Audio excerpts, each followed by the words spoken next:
Praise be to Jesus. Sometimes we think that we are spiritual because we go to church every day and every Sunday, and not others. We are spiritual because we recite rosary every day and not others. We are spiritual because we frequently receive the sacrament of reconciliation and not others.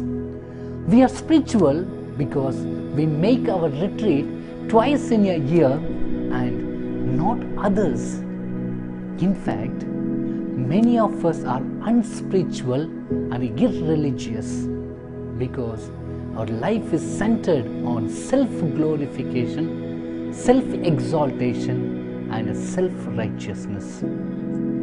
The parable of Pharisee and Publican could be titled as a parable of religious hypocrisy, or the parable of proud Pharisee and humble publican, so on and so forth.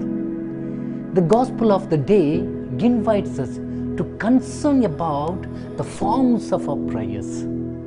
The previous week's Sunday's readings already spoke much about faith and prayer, especially Jesus exhorting his disciples to have faith as smallest as of the mustard seed. Then Jesus saying to one of the lepers that his faith had made him well. And last Sunday's gospel highlighted on persistent prayer. In today's gospel, both the Pharisee and publican went to pray. Well, but the gospel states that the publican went home justified. Is Jesus against the Pharisees? The answer is no. First and foremost, let us know who Pharisee is. The word Pharisee comes from the Hebrew and Aramaic parush or parushi, which means one who is separated. It may refer to their separation from the Gentiles and from irreligious Jews. The Pharisees are experts on laws, that is, Torah, namely the first 5 books in the Old Testament, and also believe in the oral law, which is the interpretation of the laws. Their holiness existed outside the temple.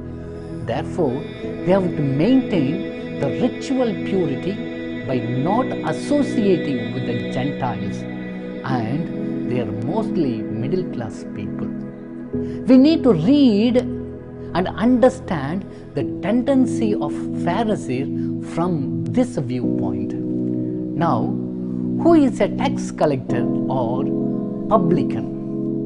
They are usually the Jewish people who have close collaboration with the Romans.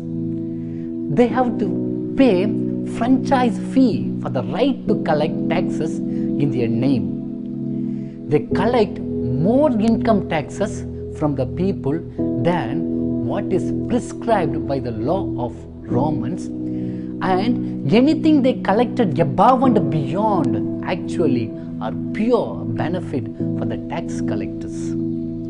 The tax collectors also make money by threatening the merchants for the charges of smuggling. Though they have not smuggled yet, they would pay the money to the tax collectors to avoid going to the Roman court for justice.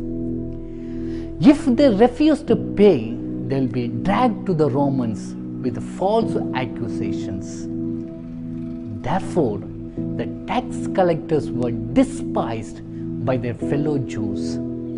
They consider the tax collectors spiritually unclean, for their work requires them to spend a lot of time in collaborating with the Gentiles.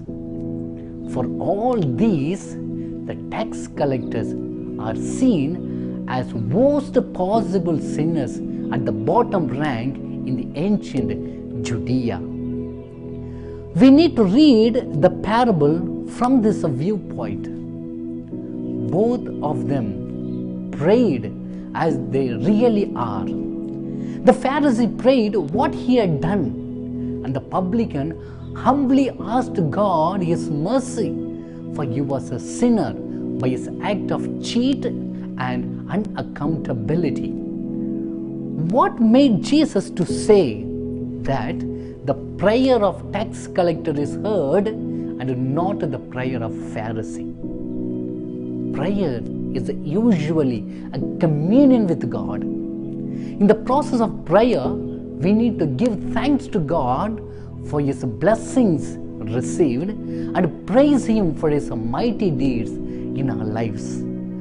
But the Pharisee regarded others with contempt, and thus he could only recognize his self-righteousness.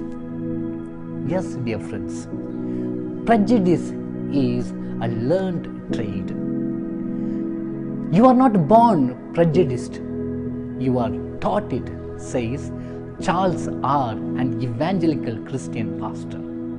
Yes, the Pharisee thought high about himself, so he failed to recognize the goodness of others and to show mercy. He further devalued the publican by his self-exaltation and being pessimistic about others. Who is a spiritual or prayerful person? Praying persons always meditate on God's law day and night. Praying persons always walk in the way of the Lord. Praying persons always forgive and forget others' mistakes. Praying persons always depend on God's grace. Praying persons always look at others as God looks at them. Praying persons always find goodness in others. Praying persons always love others as themselves. Praying persons always commit themselves to the mission of God. Praying persons always humble themselves, and praying persons always accept others' uniqueness and respect it. Are we prayerful or spiritual persons? Live Jesus.